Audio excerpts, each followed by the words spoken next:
இதுவரைக்கும் நம்ம வாழ்க்கையில் ஒரு இல்லாத ஒரு விஷயத்தையோ நம்ம நம்பிக்கைக்குள்ளே அதை வந்து அடக்கவே முடியாத ஒரு தேவையோ கூட நம்ம வாழ்க்கைக்குள்ளே கொண்டு வர ஒரு ப்ராசஸ் தான் மேனிஃபெஸ்டேஷன் பயிற்சி. அதாவது ஈர்ப்பு விதி, இல்லை நம்ம ஒரு தேவை ஈர்க்கிறதுன்னு சொல்லுவோம்.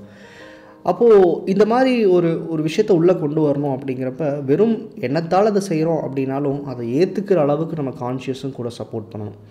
நம்ம ஒரு தேவையை ஈர்க்க முயற்சிக்கும் போது வெறும் நான் ஒரு ப்ராசஸ் பண்ணுறேன், இல்லை ஒரு ரிச்சுவல் பண்ணுறேன், எனக்கு அது வந்து ஏதோ யூனிவர்ஸ் கொடுத்துருச்சு அப்படிங்கிறது கிடையாது. ஒரு தேவையை உள்ளே கொண்டு வரும்போது அந்த தேவைக்கு தகுந்த மாதிரி நீங்களும் முழுமையான ஒரு மாற்றத்தை அடைகிறீங்க. வெறும் மனதால் மட்டும் இல்லாமல் உங்கள் செயல்கள், உங்கள் கேரக்டரிஸ்டிக்ஸ், இல்லை உங்கள் ரொட்டீன் கூட நிறைய இடத்துல மாறுறதுக்கான வாய்ப்பு இருக்குது நல்ல முறையில். அப்போது ஒரு மேனிஃபெஸ்டேஷன்றது வெறும் நான் கேட்டேன் கிடைச்சிது அப்படின்னு கிடையாது. அந்த தேவை உங்கள் வாழ்க்கைக்குள்ளே வரும்போது அந்த தேவைக்கு நீங்கள் தகுதியானவராக மாறுறீங்கன்னு தான் சொல்லணும். இது ஈஸியாக நடந்துருமா அப்படின்னு கேட்டால் இல்லை.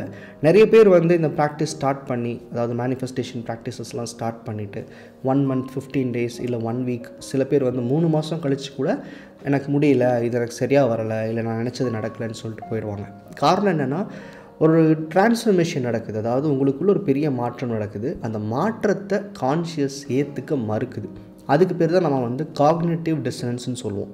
அதை பற்றி தான் இந்த வீடியோவில் ஃபுல்லாக பார்க்க போகிறோம். நம்ம சேனலில் வந்து லா ஆஃப் அட்ராக்ஷன், மேனிஃபெஸ்டேஷன், நிறைய எண்ணம் சார்ந்த விஷயங்களை பற்றி டிஸ்கஸ் பண்ணியிருக்கோம்.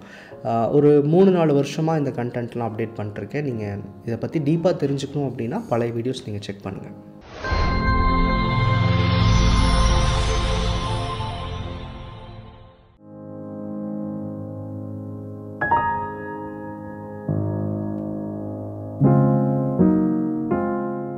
நம்ம எல்லாருக்குள்ளேயுமே வந்து ஒரு ஸ்ட்ராங்கான பிலீஃப் சிஸ்டம் இருக்கும். அதாவது வாழ்க்கைனா இப்படி தான் இருக்கும், இந்த மாதிரி தான் நடக்கும் அப்படின்னு நம்மளுடைய ஏஜ்னாலேயோ நம்ம அனுபவத்தினாலேயோ நிறையா கற்று வச்சுருப்போம். அந்த மாதிரி ஒரு பிலீஃப் வந்து நம்ம லைஃப்பில் ஒரு பெரிய தேவை அடையிறதுக்கோ இல்லை முன்னேற்றம் அடையாமல் இருக்கிறதுக்கோ அதுதான் வந்து ஒரு வழிவகுக்குது. அதாவது பிலீஃப் சிஸ்டம் தான் நம்மளை வந்து இன்றைக்கி ஹெல்த், வெல்த், மணி, ரிலேஷன்ஷிப் எல்லாம் எப்படி நம்மக்கிட்ட இருக்குன்றதை முடிவு பண்ணுது. அப்போது இப்படி ஒரு பிலீஃப் சிஸ்டம் உள்ளே இருக்குது. இது நம்ம ப்ராசஸ் பண்ணும்போது, மேனிஃபெஸ்டேஷன் பண்ணும்போது நீங்கள் அதை உடைக்கணும்னா நம்பிக்கையை உடைக்கிறதுன்ற விட ரீஷேப் பண்ணணும். கான்ஷியஸ் இன்றைக்கு வரைக்கும் வேறு மாதிரி பார்க்குது, இல்லை நீ இப்படி பார்க்கக்கூடாது, இந்த மாதிரி தான் பார்க்கணுன்னு ஒரு கண்டிஷனிங் க்ரியேட் பண்ணுறீங்க. இதை ஏற்றுக்க மறுக்கும். இந்த போராட்டத்துக்கு பேர் தான் வந்து காக்னிட்டிவ் டிசனன்ஸ்னு சொல்கிறது. இது எல்லாருக்குமே இருக்கும். இது வெறும் மேனிஃபெஸ்டேஷன் பயிற்சியில் மட்டும் கிடையாது. இப்போ நீங்கள் வந்து ஒரு கம்பெனியில் ஒரு 4 வருஷமாக வேலை செய்கிறீங்கன்னா அங்கேருந்து இன்னொரு கம்பெனி ஆப்பர்ச்சுனிட்டி கிடைச்சா கூட அதை எடுக்க நீங்கள் யோசிப்பீங்க. ஏன்னா நம்ம கான்ஷியஸ் உள்ள இந்த ஸ்ட்ராங் ஹேபிட்டுக்கும் பிலீஃப்க்கும் அடாப்ட் ஆகிருக்கும். அங்கேருந்து நீங்கள் மாற்றுறதுக்கு ரொம்பவே உங்களை வந்து வேண்டாம், முடியாதுன்னு சொல்லும். அப்போது இந்த டிரான்ஸ்ஃபர்மேஷன் அப்படின்றது லா ஆஃப் அட்ராக்ஷன் பொறுத்த வரைக்கும் ஒரு 6 to 8 months நடக்குது. ஒரு பர்னிங் டிசைர் வச்சுருக்கீங்கன்னா 6 to 8 months அப்படின்றது நார்மல் டிரான்ஸ்ஃபர்மேஷன் ஸ்டேஜ் நான் சொல்லுவேன். நிறைய பேருக்கு 3 மாதத்துலேயே நிறைய மாற்றங்கள் தெரியும். சில பேருக்கு வந்து ஒரு 6-8 மாதங்கள் எடுக்கலாம். ஸோ அப்போ இந்த டிரான்ஸ்ஃபர்மேஷன் பீரியடில் என்னென்ன மாதிரியான இந்த எதிர்ப்புகள் உள்ளேருந்து வரும், அதை எப்படி ஹேண்டில் பண்ணுறன்றதை இப்போ நம்ம பேச போகிறோம். முதல் விஷயம், நமக்குள்ளே அதிகமான ஸ்ட்ரெஸ்ஸும் டிப்ரெஷனும் ஏற்பட வாய்ப்பு இருக்குது. இப்போது இந்த ப்ராசஸ்லாம் வந்து நம்மளை பாசிட்டிவாக மாற்றுறதுக்கு தானே. நான் இந்த ப்ராசஸ் ஸ்டார்ட் பண்ணேன், பார்த்தா எனக்கு ரொம்ப டிப்ரெஷனாக இருக்குது, 1 week நான் ப்ராக்டிஸ் பண்ணுறேன், பட் நிறையா நான் ஸ்ட்ரெஸ் ஃபேஸ் பண்ணுறேன் அப்படின்னு சொல்லுவாங்க. அதாவது நமக்கு வந்து ஒரு நல்ல விஷயம் நடக்கும், நம்ம தேவைகள் பூர்த்தியாகும் நினச்ச ஒரு விஷயத்தை ஸ்டார்ட் பண்ணுறோம், பட் ஆனால் அங்கே நிறைய நெகட்டிவ்ஸ் நடக்குதுன்னு சொல்லி பயப்படுவோம். காரணம் என்னென்னா கான்ஷியஸ் உள்ளேருந்து எதிர்ப்பை வந்து எப்போவுமே இந்த ப்ராக்டிஸ் வேணான்ற மொழியில் காமிக்காது. உங்களுடைய ப்ரெசென்ட் கம்ஃபர்ட் ஜோனை உடைக்கும். சில இடங்களில் வந்து டிப்ரெஷன் க்ரியேட் பண்ணும். இது எதுக்கு உனக்கு அப்படின்றத இன்டைரக்டாக உங்களோட எமோஷ்னலாக உங்களை வெளிப்படுத்த ஆரம்பிக்கும். இது ரொம்ப நார்மல். இந்த மாதிரி ஸ்ட்ரெஸ், டிப்ரெஷன் ஏற்படும் போது இந்த ப்ராக்டிஸை விட்டு வெளியே போகாமல் இன்னும் ஒரு 1-2 மாதங்கள் தொடர்ந்து பண்ண முயற்சி பண்ணுங்கள். உங்கள் வாழ்க்கையில் எது சந்தோஷம், எது இம்பார்ட்டன்ட்னு சொல்லி நீங்கள் உங்கள் கான்ஷியஸ்க்கு அந்த புரிதலை கொடுக்குற வரைக்குமே எதிர்ப்புகள் இருக்கும். இந்த ஸ்ட்ரெஸ், டிப்ரெஷன்லாம் ஸ்டார்டிங் ஸ்டேஜஸில் இருக்கும், மேபி 1.5 months அப்புறமா இருக்காது.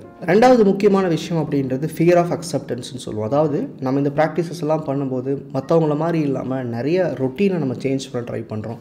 பீப்புளோட இன்ட்ராக்ட் பண்ணுறதா இருக்கட்டும், மீடியாவை யூஸ் பண்ணுறதா இருக்கட்டும், பொதுவாகவே நம்மளோட ப்ராக்டிசஸ் எந்திரிக்கிற டைம் நிறைய மாற ஆரம்பிக்கும். அப்போது இந்த ப்ராசஸில் இருக்கிற ஒருத்தர் வந்து தன்னை சுற்றி இருக்கிறவங்க எதுவும் மாறுறது இல்லைல்ல, அதனால் நமக்கு ஏதோ இது டிஸ்டர்பன்ஸாக இருக்கே, இல்லை நம்ம ஒரு மாதிரி வித்தியாசமாக போகிறோமோ, சரியாக தான் பண்ணுறோமான்ற ஃபியர் வர ஆரம்பிக்கும்.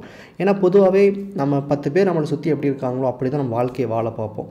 இந்த மாதிரி ப்ராக்டிஸ் இருக்கும்போது not only law of attraction practices, எந்த ஒரு தியான பயிற்சியோ யோகாவோ நீங்கள் எடுக்கும்போது காமனாக எல்லாருக்கும் இருக்கிற ப்ராப்ளம் தான். ஏன்னா நம்ம மட்டும் தனியாக இருக்கிறோமோ அப்படிங்கிற மாதிரி ஒரு ஃபீல் வரும். ரொம்ப ரொம்ப நார்மல். அந்த மாதிரி ஒரு ஃபீல் அப்படின்றது கான்ஷியஸ் உங்களுக்கு கொடுக்குற ஒரு கைண்ட் ஆஃப் பொய்ன்னு தான் சொல்லுவேன்.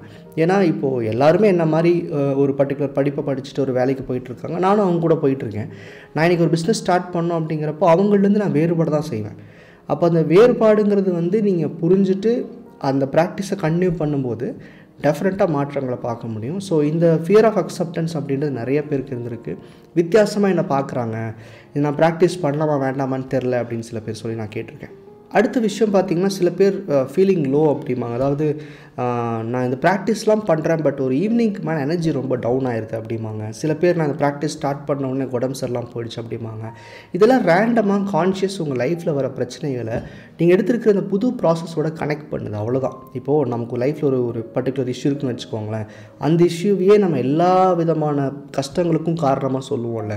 அது மாதிரி நம்ம ஒரு புதுசாக ஒரு விஷயத்தை அடாப்ட் பண்ணும்போது கான்ஷியஸ்க்கு இது புரியாது. அதாவது நீங்கள் என்ன சொல்கிறீங்க, இந்த வழியில் போனால் லைஃப் நல்லாயிருக்குன்றீங்க. கான்ஷியஸ் இன்றைக்கி வரைக்கும் வேறு வழியில் போயிட்டுருக்கு.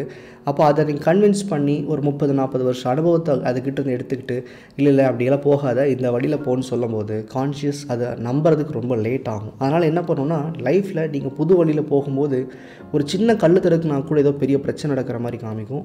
ஸோ சிக்காக ஃபீல் பண்ணுறது, லோவாக ஃபீல் பண்ணுறது ரொம்ப ரொம்ப நார்மல். இந்த ப்ராக்டிஸ் ஸ்டார்ட் பண்ணும்போது அதையெல்லாம் ஒரு காரணமாக வச்சு நீங்கள் இந்த ப்ராக்டிஸை ஸ்டாப் பண்ணக்கூடாது.